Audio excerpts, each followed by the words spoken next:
Same call में assistant अपनी assistant से बात कर रहा था। सेम असिस्टेंट से कहता है तुमने अच्छा काम किया है।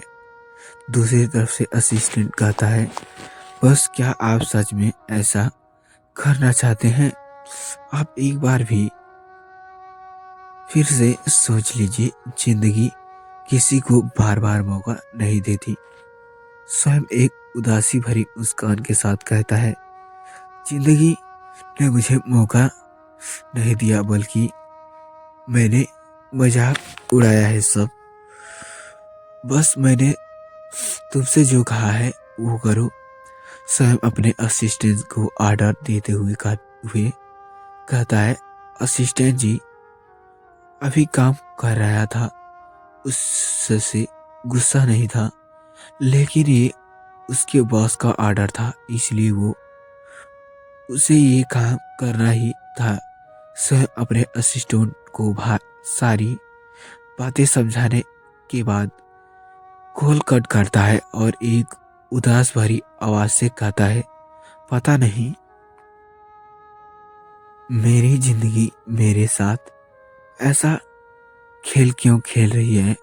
सेम कुछ पाकर भी मैं किसी को अपना नहीं सकता। आखिर ये जिंदगी मेरे लिए इतनी इनफेयर क्यों है? स्वयं एक गहरी सांस लेता है और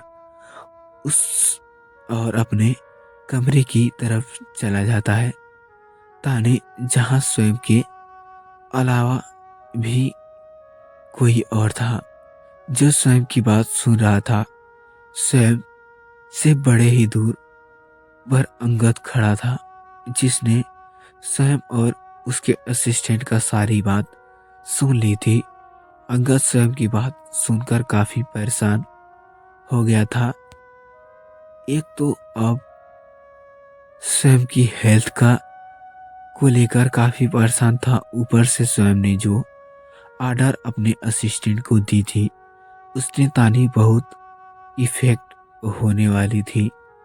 अंगद फिर से खुद से ही कहता है क्या करूं, कैसे समझाऊं तुम्हें स्वयं?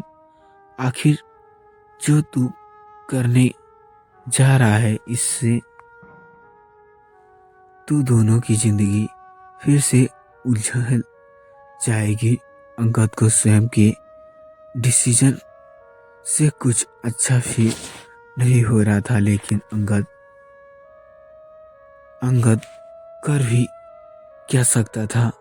अंगद के पास एक आखिरी मौका था जिसमें वो स्वयं को शायद मना पाए कि वो जो कर रहा था उसके लिए तानी को नहीं सही खुद को भी तैयार कर ले, क्योंकि उसका बेस्ट फ्रेंड ये अच्छे से जानता था कि इससे अगर सबसे ज्यादा कोई इफेक्ट होगा तो वो होगा स्वयं ही है। वहीं दूसरी तरफ तानी स्वयं का रूम में वेट कर रही थी, लेकिन स्वयं न जाने कहाँ था जो अभी तक रूम में नहीं आया था। तानी को दिन भर की भाग दौड़ के कारण काफी थकान महसूस हो रही थी, इसलिए तानी फ्रेश होने वॉशरूम की तरफ चली जाती है। तानी के वॉशरूम में जाते ही स्वयं रूम के अंदर आता है। स्वयं अब तक बाहर ही इसलिए था ताकि उसे तानी का सामना करना पड़े। स्वयं रूम में अंदर आते ही उसके मोबाइल को देखता है, जिसके वॉलपेपर में तानी एक क्यूट सी पिक्चर थी। स्वयं उस पिक्चर को किस करता है और फिर कहता है सॉरी स्वीट हार्ट, लेकिन तुम्हें अब मेरे बिना जीना सीखना होगा। स्वयं अब जाकर बेड में लेट जाता है और अपनी आंख बंद कर लेता है।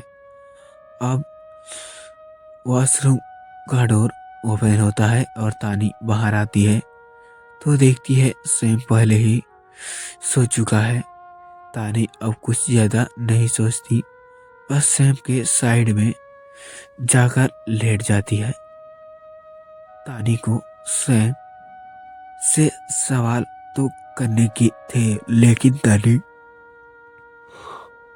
को लगता था कि ये सब तानी सुबह ही स्वयं से डिस्कस कर लेती, इसलिए तानी भी अब कुछ देर में नींद की आहोश में चली जाती है।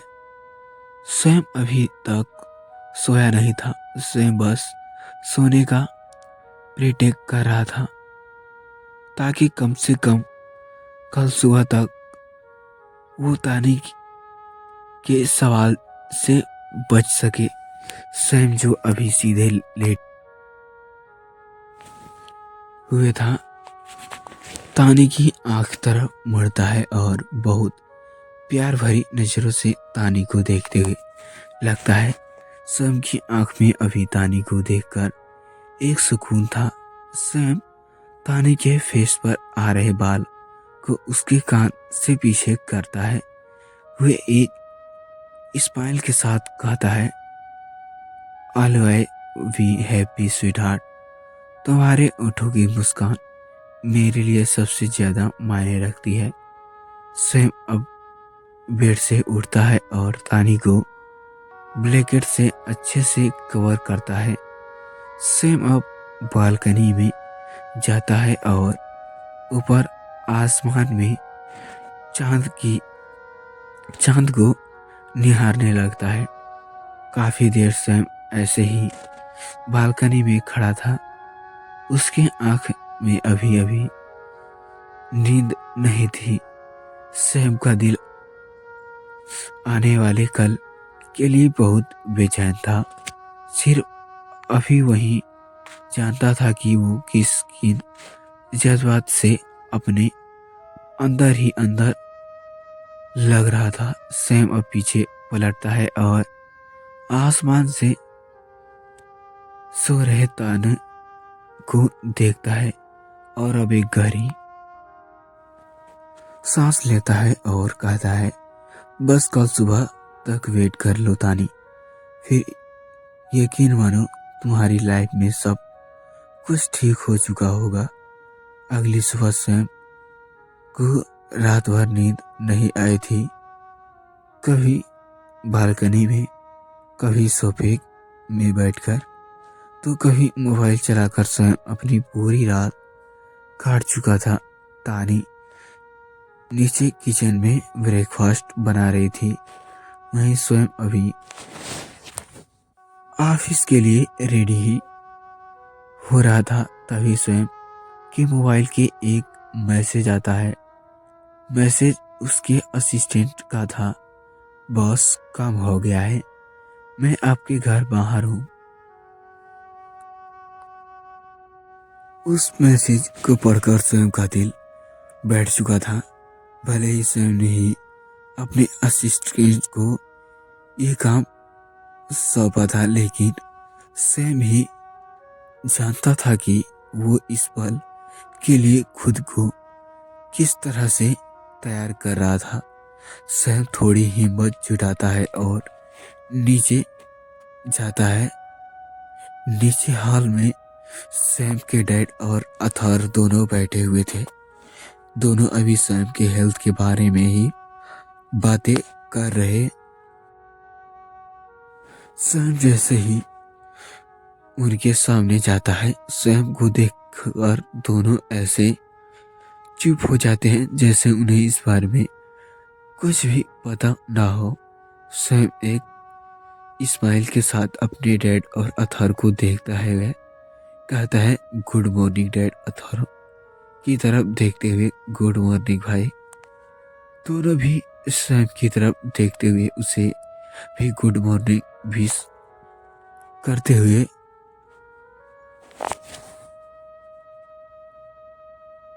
स्वयं उनके पास बैठने के बजाय सीधे मेन डोर की तरफ बढ़ने लगता है। स्वयं को ऐसे अचानक सुबह सुबह सीधे बाहर जाता देख उसके डैड उसे पीछे से आवाज लगाते हुए उससे सवाल करते हैं, सैम क्या तुम अभी से ऑफिस जा रहे हो? तुम्हें अपनी हेल्थ कहते हुए अचानक सैम के डैड रुक जाते हैं, क्योंकि सैम की अभी तक ये मालूम नहीं था कि उसकी सारी फैमिली को उसके हेल्थ की कंडीशन के बारे में मालूम है। लेकिन ये बात सिर्फ उन्हें ही लगता था कि क्योंकि स्वयं ये सब समझ चुका था कि ये तानी ही है जिसने उनकी फैमिली को यहाँ बुलाया है ताकि स्वयं बेहतर फील कर सके। स्वयं चाहते हुए ही रुकता है और पूरे पीछे मुड़कर अपने डैड को आकर कहता है, यहाँ डैड ऑफिस नहीं जाना हुआ, नहीं जा रहे हो, लेकिन काम बहुत जरूरी है। स्वयं अब मुड़ता है और घर से बाहर निकल जाता है। वहीं स्वयं के डैड अभी अथर्व हैरान थे, ऑफिस नहीं जा रहा है लेकिन जरूरी काम क्या हो सकता है। स्वयं घर के बाहर निकलता है और जहां उसका असिस्टेंट पहले से ही उसके वेट कर रहा था। कुछ देर बाद स्वयं घर के अंदर आता है, उसके हाथ में कुछ पेपर्स थे। स्वयं अब जाकर सीधे अपने डैड को अथर्व के पास रुकता है और उसके सारे साथी गंभीर भाव से कहता है, डैड भाई, मुझे आप दोनों से बहुत जरूरी बात करनी है। आप माँ और तानी को भी यहाँ बुला लीजिए। स्वयं के बात करने के लिए लहजों की काफी सीरियसनेस थी, जिसे उसके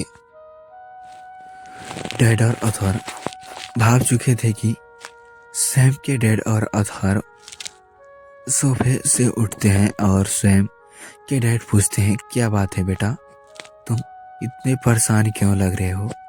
सैम अपने डैड के सवाल से अपना सिर झुका लेता है।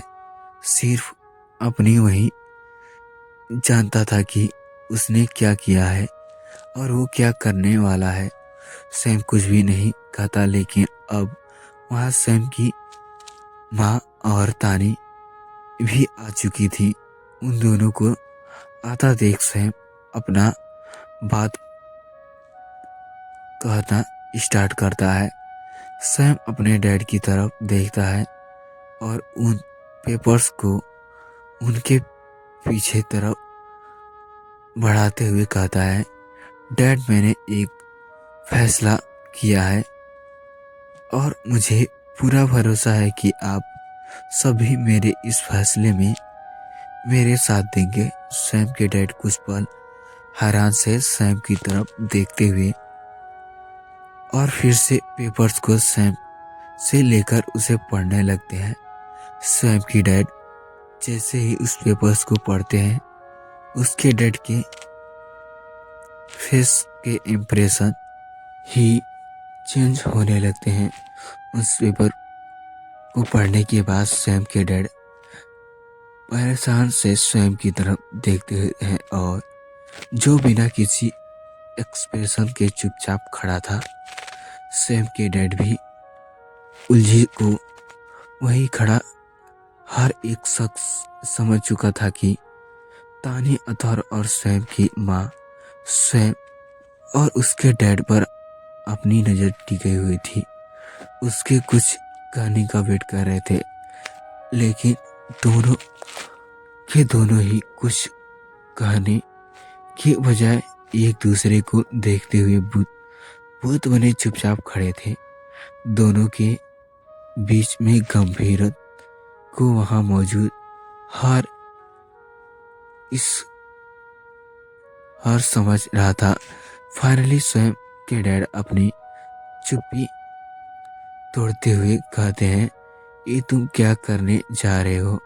सैम, तुम्हें इतना बड़ा फैसला आखिर अकेले कैसे कर लिया? सैम कुछ भी नहीं कहता, क्यों सच में उसके पास अभी खाने के लिए कुछ भी नहीं था। स्वयं अपना सिर झुकाते हुए उम्मीद से कहता है, मुझे माफ कर दीजिए डैड, लेकिन मेरे पास कोई रास्ता नहीं था। स्वयं के डैड स्वयं की तरफ कुछ कदम आगे आते हैं और फिक्र से समझाते हुए उससे कहते हैं, तुम्हें क्या करने जा रहे हो? क्या तुमने अभी सोचा है कि इसका अंदाजा क्या होगा?